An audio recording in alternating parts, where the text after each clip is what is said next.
Soul Covenant, a Japanese RPG that usually I wouldn't find myself playing, not after the experience I had with Ruined Magus. Gave a similar kind of vibe, albeit with different aesthetics. But before we go any further, I'd like to thank Val and the developers at Third Verse for allowing me early access to bring this video to you guys on my channel. That being said, as always, you know my opinion is most definitely my own, and I will not be swayed by free gifts and goodies.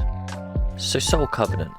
The game takes place in what they say is near future. I mean, maybe for the Japanese, because I can't see us in the UK getting anywhere near this level of technology anytime soon.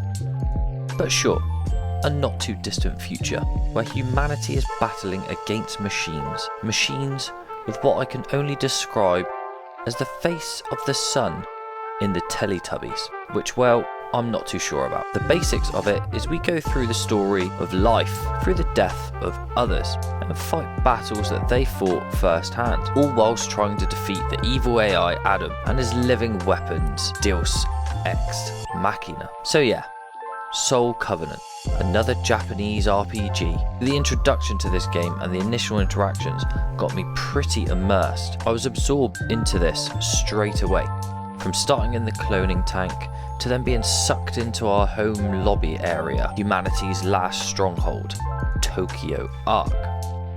As in true fashion, we got to choose our avatar. That is what we are, an enhanced human. And there was good options available, both male and female. Female in true Japanese anime fashion being, let's say, underdressed. Yeah, underdressed seems appropriate.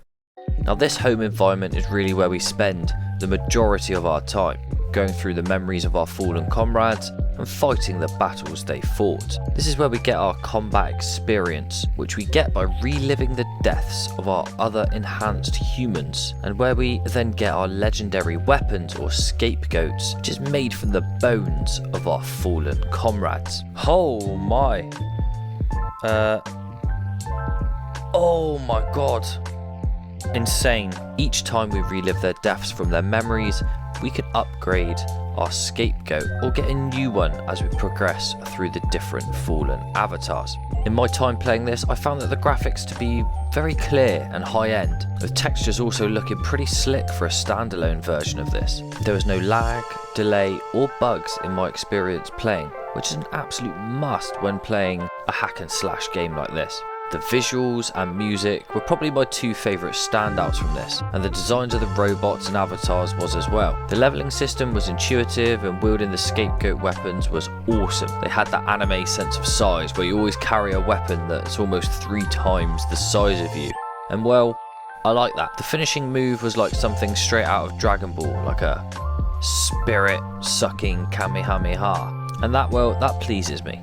And it really felt like I was projecting it out of my hand. The story is great, but I did feel like you spend most of your time listening to the story and not so much in the actual combat, which seems a common theme with these types of games. But, yes, there is a but. There are flaws to this for me. The actual combat just really didn't do it for me.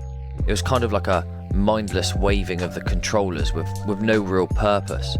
You could literally windmill and you'd be doing damage. The weapons themselves had no real weight, like you would have if you were holding an almighty sword or scythe. For combat-based games, I just feel this is a must-have.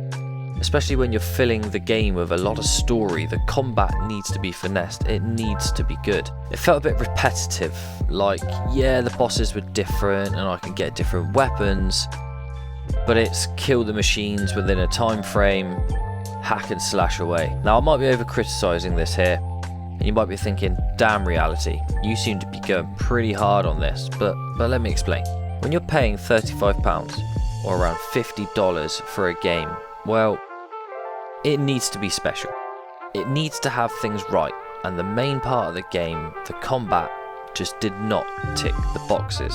I hope they do bring out some updates to amend these couple of things I've mentioned, and maybe give us more combat or game modes, but for now, I just can't justify that price. So if you've bought this before watching this, then please give me your opinion. Do I miss something, or do you agree with the statements that I'm making here? Anyway, thanks for sticking around guys, And as always, see you on the next one.